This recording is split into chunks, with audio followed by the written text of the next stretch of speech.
93 ans. C'est un peu la toute dernière étape. La fin n'est plus bien loin. Quelle chance de pouvoir en profiter pour rappeler ce qui a servi de socle à mon engagement politique. Les années de résistance et le programme élaboré il y a 66 ans par le Conseil national de la résistance. C'est à Jean Moulin que nous devons, dans le cadre de ce conseil, la réunion de toutes les composantes de la France occupée, les mouvements, les partis, les syndicats, pour proclamer leur adhésion à la France combattante et au seul chef qu'elle se reconnaissait, le général de Gaulle. De Londres, où j'avais rejoint le général de Gaulle en mars 41, j'apprenais que ce conseil avait mis au point un programme, l'avait adopté le 15 mars 44, proposé pour la France libérée un ensemble de principes et de valeurs sur lesquels reposerait la démocratie moderne de notre pays. De ces principes et de ces valeurs, nous avons aujourd'hui plus que jamais besoin. Il nous appartient de veiller tous ensemble à ce que notre société reste une société dont nous soyons fiers, pas cette société des sans-papiers, des expulsions, des soupçons à l'égard des immigrés, pas cette société où l'on remet en cause les retraites, les acquis de la sécurité sociale, pas cette société où les médias sont entre les mains des nantis, toutes choses que nous aurions refusé de cautionner si nous avions été les véritables héritiers du Conseil national de la résistance. À partir de 1945, après un drame atroce, c'est une ambitieuse résurrection à laquelle se livrent les forces présentes au sein du Conseil de la résistance. Rappelons-le, c'est alors qu'est créée la sécurité sociale, comme la résistance le souhaitait, comme son programme le stipulait. Un plan complet de sécurité sociale visant à assurer à tous les citoyens des moyens d'existence dans tous les cas où ils sont incapables de se les procurer par le travail. Une retraite permettant aux vieux travailleurs de finir dignement leurs jours. Les sources d'énergie, l'électricité, le gaz, les charbonnages, les grandes banques sont nationalisées. C'est ce que ce programme préconisait encore. Le retour à la nation des grands moyens de production monopolisés, fruits du travail commun, des sources d'énergie, des richesses du sol, des compagnies d'assurance et des grandes banques. L'instauration d'une véritable démocratie économique et sociale, impliquant l'éviction des grandes féodalités économiques et financières de la direction de l'économie. L'intérêt général doit primer sur l'intérêt particulier. Le juste partage des richesses créées par le monde du travail primer sur le pouvoir de l'argent. La résistance propose une organisation rationnelle de l'économie assurant la subordination des intérêts particuliers à l'intérêt général et affranchie de la dictature professionnelle instaurée à l'image des États fascistes. Et le gouvernement provisoire de la République s'en fait le relais. Une véritable démocratie a besoin d'une presse indépendante. La résistance le sait, l'exige, en défendant la liberté de la presse, son honneur et son indépendance à l'égard de l'État, des puissances d'argent et des influences étrangères. C'est ce que relaient encore les ordonnances sur la presse dès 44. Or, c'est bien ce qui, aujourd'hui, est en danger. La résistance en appelait à la possibilité effective pour tous les enfants français de bénéficier de l'instruction la plus développée, sans discrimination. Or, les réformes proposées en 2008 vont à l'encontre de ce projet. De jeunes enseignants, dont je soutiens l'action, ont été jusqu'à refuser de les appliquer, et ils ont vu leur salaire amputé en guise de punition. Ils se sont indignés, ont désobéi, ont jugé ces réformes trop éloignées de l'idéal de l'école républicaine, trop au service d'une société de l'argent et ne développant plus assez l'esprit créatif et critique. C'est tout le socle des conquêtes sociales de la résistance qui, aujourd'hui, est remis en cause. Le motif de la résistance, c'est l'indignation. On ose nous dire que l'État ne peut plus assumer les coûts de ces mesures citoyennes. Mais comment peut-il manquer aujourd'hui de l'argent pour maintenir et prolonger ces conquêtes alors que la production de richesses a considérablement augmenté depuis la Libération, période où l'Europe était ruinée? Sinon parce que le pouvoir de l'argent, tellement combattu par la résistance, n'a jamais été aussi grand, insolent, égoïste, avec ses propres serviteurs jusque dans les plus hautes sphères de l'État. Les banques, désormais privatisées, se montrent d'abord soucieuses de leurs dividendes et des très hauts salaires de leurs dirigeants, pas de l'intérêt général. L'écart entre les plus pauvres et les plus riches n'a jamais été aussi important, et la course à l'argent, la compétition, autant encouragée. Le motif de base de la résistance était l'indignation. Nous, vétérans des mouvements de résistance et des forces combattantes de la France libre, nous appelons les jeunes générations à faire vivre, transmettre, l'héritage de la résistance et ses idéaux. Nous leur disons, prenez le relais, indignez-vous. Les responsables politiques, économiques, intellectuels et l'ensemble de la société ne doivent pas démissionner, ni se laisser impressionner par l'actuelle dictature internationale des marchés financiers qui menacent la paix et la démocratie. Je vous souhaite à tous, à chacun d'entre vous, d'avoir votre motif d'indignation. C'est précieux. Quand quelque chose vous indigne, comme j'ai été indigné par le nazisme, alors on devient militant, fort et engagé. On rejoint ce courant de l'histoire et le grand courant de l'histoire doit se poursuivre grâce à chacun. Et ce courant va vers plus de justice, plus de liberté, mais pas de cette liberté incontrôlée du renard dans le poulailler. Ces droits, dont la Déclaration universelle a rédigé le programme en 1948, sont universels. Si vous rencontrez quelqu'un qui n'en bénéficie pas, plaignez-le, aidez-le à les conquérir. Deux visions de l'histoire. Quand j'essaie de comprendre ce qui a causé le fascisme, qui a fait que nous ayons été envahis par lui et par Vichy, je me dis que les possédants, avec leur égoïsme, ont eu terriblement peur de la révolution bolchevique. Ils se sont laissés guider par leur peur. Mais si, aujourd'hui comme alors, une minorité active se dresse, cela suffira. Certes, l'expérience d'un très vieux comme moi, né en 1917, se différencie de l'expérience des jeunes d'aujourd'hui. Je demande souvent à des professeurs de collège la possibilité d'intervenir auprès de leurs élèves, et je leur dis « Vous n'avez pas les mêmes raisons évidentes de vous engager. Pour nous, résister, c'était ne pas accepter l'occupation allemande, la défaite. C'était relativement simple. Simple comme ce qui a suivi. La décolonisation, puis la guerre d'Algérie. Il fallait que l'Algérie devienne indépendante, c'était évident. Quant à Staline, nous avons tous applaudi à la victoire de l'armée rouge contre les nazis en 1943. Mais déjà, lorsque nous avions eu connaissance des grands procès staliniens en 1935, et même s'il fallait garder une oreille ouverte vers le communisme pour contrebalancer le capitalisme américain, la nécessité de s'opposer à cette forme insupportable de totalitarisme s'est imposée comme une évidence. Ma longue vie m'a donné une succession de raisons de m'indigner. Le jeune normalien que j'étais a été très marqué par Sartre, un aîné condisciple. Sartre nous a appris à nous dire « Vous êtes responsable en tant qu'individu ». C'était un message libertaire. La responsabilité de l'homme qui ne peut s'en remettre ni à un pouvoir ni à un dieu. Au contraire, il faut s'engager au nom de sa responsabilité de personne humaine. Quand je suis entré à l'école normale de la rue d'Ulm, à Paris en 1939, j'y entrais comme fervent disciple du philosophe Engels, et je suivais le séminaire de Maurice Merleau-Ponty. Son enseignement explorait l'expérience concrète, celle du corps et de ses relations avec le sens, grand singulier face au pluriel des sens. Mais mon optimisme naturel, qui veut que tout ce qui est souhaitable soit possible, me portait plutôt vers Engels. L'engelianisme interprète la longue histoire de l'humanité comme ayant un sens. C'est la liberté de l'homme progressant étape par étape. L'histoire est faite de chocs successifs. C'est la prise en compte de défis. L'histoire des sociétés progresse et au bout, l'homme ayant atteint sa liberté complète, nous avons l'État démocratique dans sa forme idéale. Bien sûr, il existe une autre conception de l'histoire.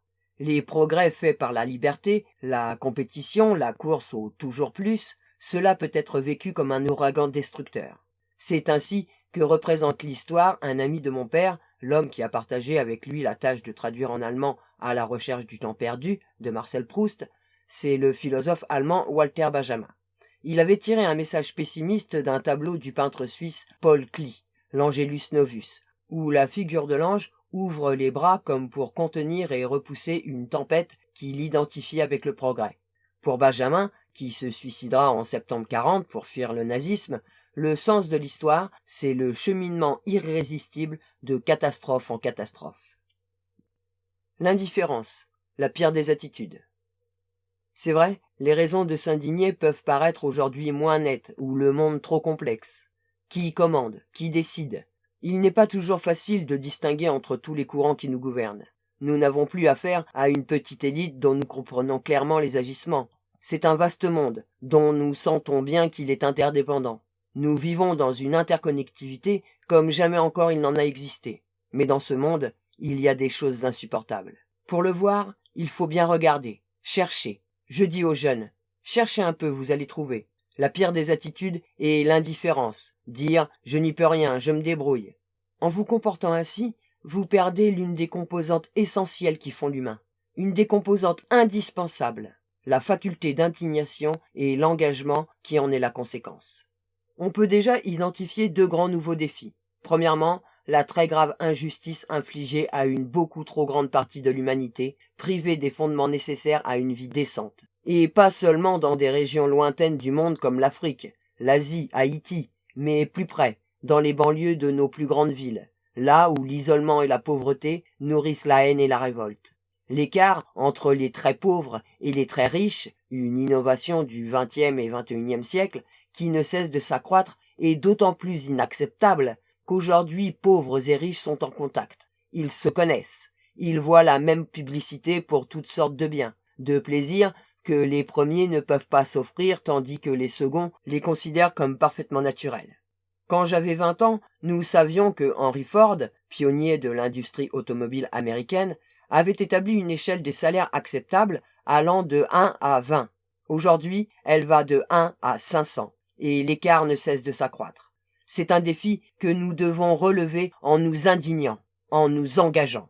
Deuxièmement, les violations des libertés et des droits fondamentaux.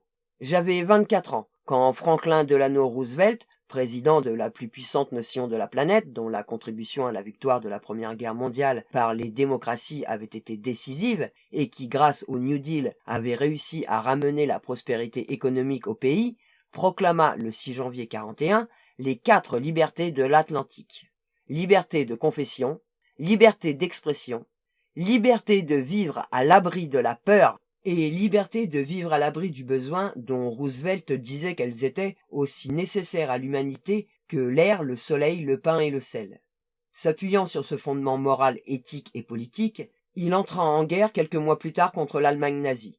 Les 4 libertés de l'Atlantique allaient servir de fondement à la Charte des Nations Unies adoptée à San Francisco le 24 juin 1945 et ratifiée le 24 octobre 1945, date de la création officielle de l'Organisation des Nations Unies, l'ONU. Pour la première fois de l'histoire des sociétés modernes, l'institution qui venait de naître faisait de la dignité de la personne humaine un préalable à tout programme. À cet effet, l'ONU confia à une commission de 12 juristes, placée sous la présidence d'Eleanor Roosevelt, la veuve du président américain décédé le 12 avril 1945, le soin de rédiger la Déclaration universelle des droits de l'homme, où fut repris dans le préambule le concept des 4 libertés de l'Atlantique. Ce travail dura de 1945 à 1948, pendant ces 3 années décisives où la cohésion des nations victorieuses fonctionna activement. J'ai eu la chance, après la libération, d'être associé à la rédaction de la Déclaration universelle des droits de l'homme adoptée par l'Organisation des Nations Unies le 10 décembre 1948 à Paris, au Palais de Chaillot.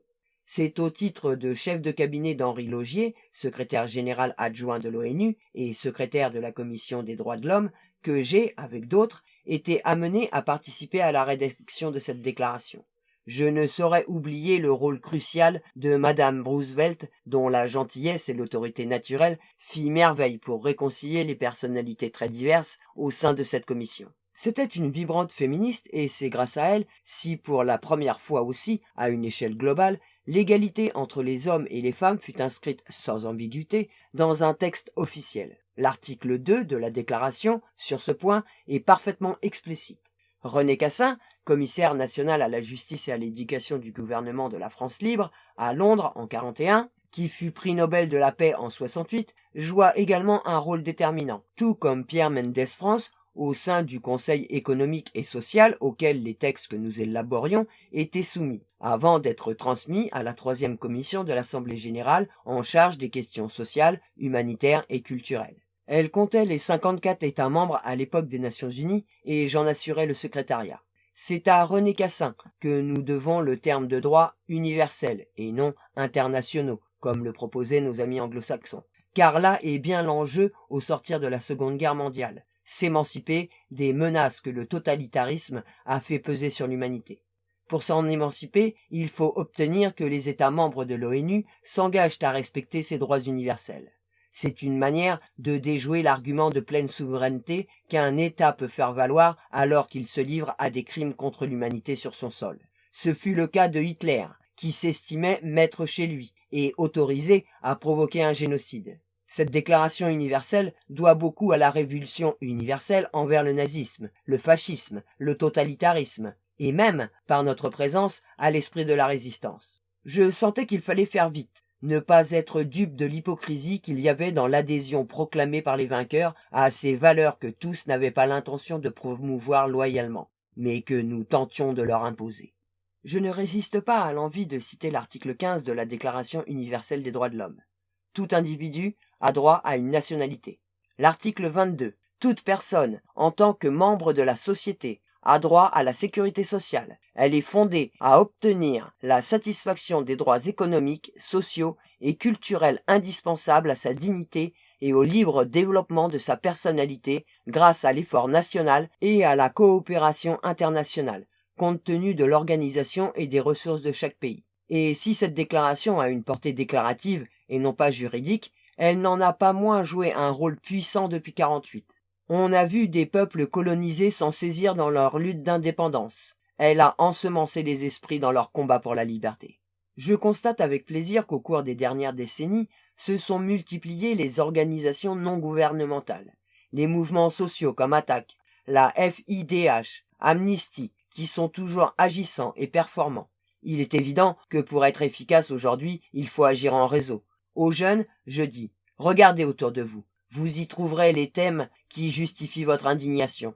Vous trouverez des situations concrètes qui vous amènent à donner cours à une action citoyenne forte. Cherchez et vous trouverez. Mon indignation à propos de la Palestine. Aujourd'hui, ma principale indignation concerne la Palestine, la bande de Gaza, la Cisjordanie. La source de mon indignation est l'appel lancé par des Israéliens courageux à la diaspora. Vous, nos aînés, venez voir où nos dirigeants ont mené ce pays, oubliant les valeurs humaines fondamentales du judaïsme.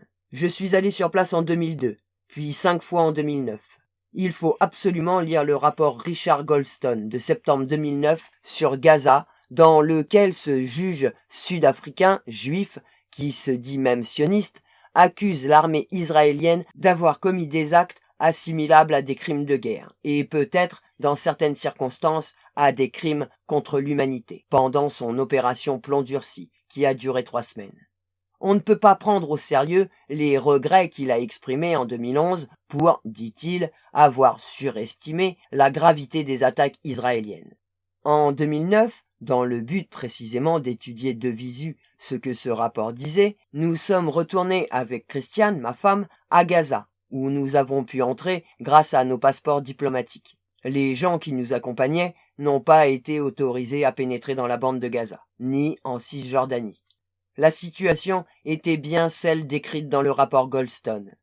Nous avons aussi visité les camps de réfugiés palestiniens, mis en place dès 1948 par l'Agence des Nations Unies, l'UNRWA, où plus de 3 millions de Palestiniens, les descendants au cours des 40 dernières années des 750 000 personnes chassées de leurs terres, d'abord en 1949, puis en 1968 par Israël, attendent un retour de plus en plus problématique. Gaza est et reste une prison à ciel ouvert pour 1,5 million de Palestiniens.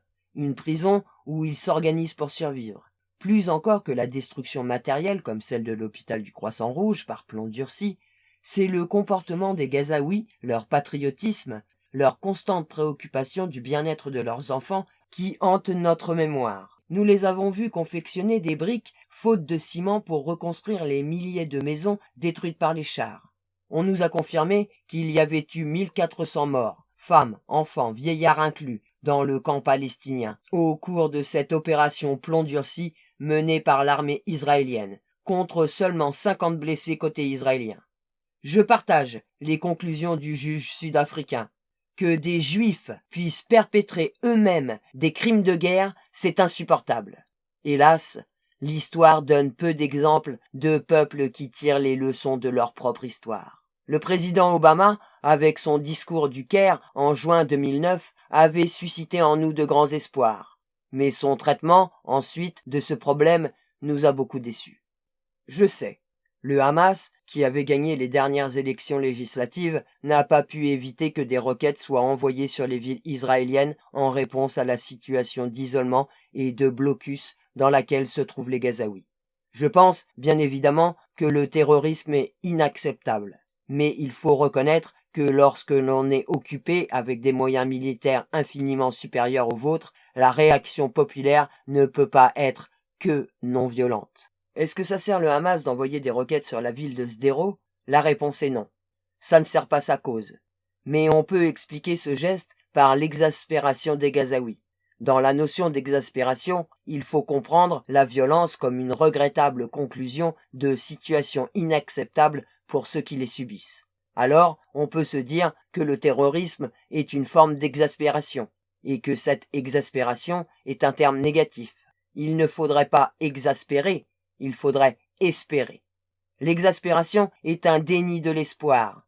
Elle est compréhensible, je dirais presque, elle est naturelle, mais pour autant, elle n'est pas acceptable, parce qu'elle ne permet pas d'obtenir les résultats que peut éventuellement produire l'espérance. Ne vous méprenez pas, je suis solidaire des Juifs d'Israël et de ceux de la diaspora, parce que je sais ce que c'est que d'être juif.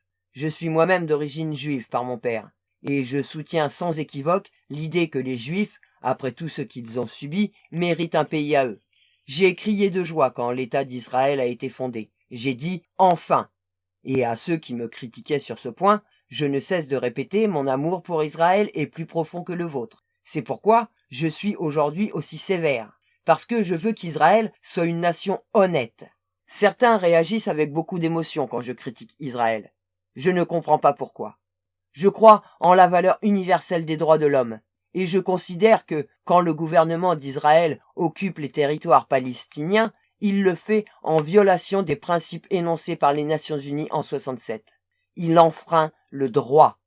Il doit être critiqué pour ça, comme on le ferait de tout autre État qui agit ainsi. Israël n'est pas au-delà du droit international. La non-violence, le chemin que nous devons apprendre à suivre. Je suis convaincu que l'avenir appartient à la non-violence, à la conciliation des cultures différentes. C'est par cette voie que l'humanité devra franchir sa prochaine étape. Et là, je rejoins Sartre. On ne peut pas excuser les terroristes qui jettent des bombes, on peut les comprendre.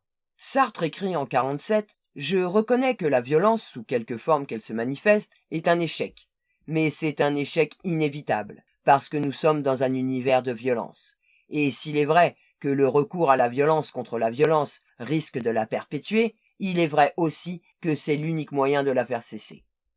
À quoi j'ajouterais que la non-violence est un moyen plus sûr de la faire cesser. On ne peut pas soutenir les terroristes, comme Sartre l'a fait, au nom de ce principe pendant la guerre d'Algérie ou lors de l'attentat des Jeux de Munich en 72 commis contre des athlètes israéliens.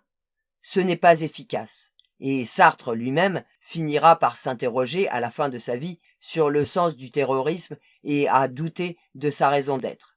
Se dire « la violence n'est pas efficace », c'est bien plus important que de savoir si on doit condamner ou pas ceux qui s'y livrent. Le terrorisme n'est pas efficace. Dans la notion d'efficacité, il faut une espérance non violente. S'il existe une espérance violente, c'est dans la poésie de Guillaume Apollinaire que l'espérance est violente. Pas en politique. Sartre, en mars 1980, à 3 semaines de sa mort, déclarait « Il faut essayer d'expliquer pourquoi le monde de maintenant, qui est horrible, n'est qu'un moment dans le long développement historique, que l'espoir a toujours été une des forces dominantes des révolutions et des insurrections, et comment je ressens encore l'espoir comme ma conception de l'avenir. Il faut comprendre que la violence tourne le dos à l'espoir. Il faut lui préférer l'espérance de la non-violence. C'est le chemin que nous devons apprendre à suivre, aussi bien du côté des oppresseurs que des opprimés. Il faut arriver à une négociation pour faire disparaître l'oppression. C'est ce qui permettra de ne plus avoir de violence terroriste. C'est pourquoi il ne faut pas laisser s'accumuler trop de haine. Le message de Gandhi, de Mandela, de Martin Luther King Jr. trouve toute sa pertinence dans un monde qui a dépassé la confrontation des idéologies et le totalitarisme conquérant. C'est un message d'espoir dans la capacité des sociétés modernes à dépasser les conflits par une compréhension mutuelle et une patience vigilante. Pour y parvenir, il faut se fonder sur les droits dont la violation, quel qu'en soit l'auteur, doit provoquer notre indignation. Il n'y a pas à transiger sur ces droits. Pour une insurrection pacifique. J'ai noté, et je ne suis pas le seul, La réaction du gouvernement israélien, confronté au fait que chaque vendredi, les citoyens de la petite ville de Bilin, qui signifie sans puits en Cisjordanie, vont, sans jeter de pierre, sans utiliser la force, jusqu'au mur contre lequel ils protestent.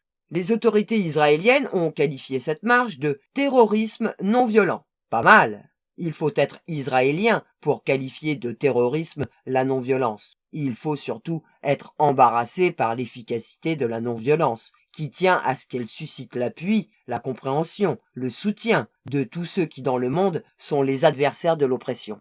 Nous avons la capacité d'être violents, agressifs, égoïstes, mais nous avons aussi la capacité d'être altruistes. Sur le plan de l'histoire, notre histoire, avec son couronnement occidental, est une histoire de violence assumée. La pensée productiviste, la fuite à l'économie financière est très coupable. Elle engendre les traders, les conflits, la compétitivité, la violence. Les percées de la technique, avec la nano-informatique par exemple, l'accroissement de richesses insupportable, d'où encore un accroissement de l'écart entre les très pauvres et les très riches. Cette composante est arrivée à son terme, à son échec. C'est l'aboutissement d'une façon de se comporter où l'Occident a joué un rôle sinistre et entraîné le monde dans une rupture radicale avec cette fuite en avant du toujours plus, dans le domaine financier, mais aussi dans le domaine des sciences et des techniques. Il est grand temps que le souci d'éthique, de justice, d'équilibre durable prévale, car les risques les plus graves nous menacent. Ils peuvent mettre un terme à l'aventure humaine sur une planète rendue inhabitable pour l'homme. Mais il reste vrai que d'importants progrès ont été faits depuis 1948. La décolonisation, la fin de l'apartheid, la destruction de l'Empire soviétique, la chute du mur de Berlin. Par contre, les 10 dernières années du XXIe siècle ont été une période de recul. Ce recul, je l'explique en partie par la présidence américaine de George Bush. Le 11 septembre et les conséquences désastreuses qu'en ont tirées les États-Unis comme cette intervention militaire en Irak. Nous avons eu cette crise économique, mais nous n'en avons pas davantage initié une nouvelle politique de développement. De même, le sommet de Copenhague contre le réchauffement climatique n'a pas permis d'engager une véritable politique pour la préservation de la planète. Nous sommes à un seuil entre les horreurs de la première décennie et les possibilités des décennies suivantes. Je ne désespère pas de la sagesse chinoise. Longtemps, on a pensé qu'une évolution de l'Occident, États-Unis et Europe confondus, suffirait à montrer le chemin de l'histoire. Aujourd'hui, on sait que c'est plus compliqué, et que l'Inde, la Chine, le Brésil, etc. sont des partenaires sans lesquels il ne peut y avoir de véritable progrès. Je ne désespère pas de la sagesse chinoise. La Chine est une des civilisations les plus complètes. Elle peut se comporter plus ou moins bien, plus ou moins mal. Par exemple, sur le Tibet, elle ne résoudra pas ce problème sans notre aide. La décennie précédente, celle des années 90, avait été source de grands progrès. Les Nations Unies ont su convoquer des conférences comme celle de Rio sur l'environnement en 92, celle de Pékin sur les femmes en 95. En septembre 2000, à l'initiative du secrétaire général des Nations Unies, Kofi Annan, les 191 pays membres ont adopté la déclaration sur les 8 objectifs du millénaire pour le développement, par laquelle ils s'engagent notamment à réduire de moitié la pauvreté dans le monde d'ici 2015. Mon grand regret, c'est que ni Obama, ni l'Union européenne ne se soient encore manifestés avec ce qui devrait être leur rapport pour une phase constructive s'appuyant sur les valeurs fondamentales. Mais de nouveau, l'espoir se lève. Les printemps arabes nous promettent des changements démocratiques que tous, à travers le monde, nous devons encourager passionnément. Comment conclure cet appel à s'indigner? En rappelant, encore que, à l'occasion du 60e anniversaire du programme du Conseil national de la résistance, nous, vétérans des mouvements de résistance et des forces combattantes de la France libre, que certes, le nazisme est vaincu grâce au sacrifice de nos frères et sœurs de la résistance et des Nations Unies contre la barbarie fasciste. Mais cette menace n'a pas totalement disparu, et notre colère contre l'injustice est toujours intacte. Aussi, appelons-nous toujours à une véritable insurrection pacifique contre les moyens de communication de masse qui ne proposent comme horizon pour notre jeunesse que la consommation de masse, le mépris des plus faibles et de la culture, l'amnésie généralisée et la compétition à outrance de tous contre tous. À ceux et celles qui feront le XXIe siècle, nous disons avec notre affection, créer, c'est résister. Résister, c'est créer.